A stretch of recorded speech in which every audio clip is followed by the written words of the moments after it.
Assalomu alaykum. Sarxilla haftaligining Yalqin Ro'za haftaligiga ovoz qo'yish uchun ekranga chiqdim. Yalqin Ro'zaga erkinlik, Yalqin Ro'zaga haq-huquq, Yalqin Ro'za darhol qo'yib berilsin. Assalomu alaykum.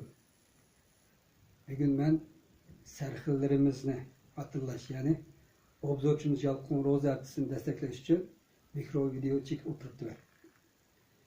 Ben böyle şuna hitap kılmen ki Xitay ateist komünist cahangirlerden Yalqin Ro'zani derhal şartsız koyup versin.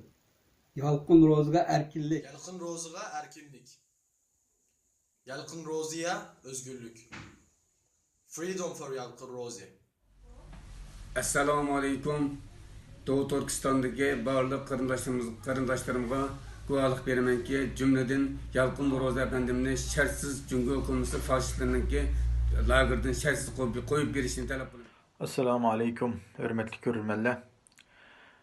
Sarxilla haftisi münasebeti bilen bu haftalik Yalqin Ro'za efendimning haftisi buluşup bilen Şarkı Türkistan'da ceza lagerlarida, türmelerde qilinayotgan Yalqin Ro'za efendimge o'xshagan sarxillarımızның haq-huquqi ve erkinligiga erişishini dünyadaki kişilik hukuk teşkilatları ve kişilik hukukunu yaqlaydigan xalqarалық davlatlardan Xitoyga besim işletish orqali bularning haq-huquqini kapolatga ega qilishni jiddiy talab qilaman.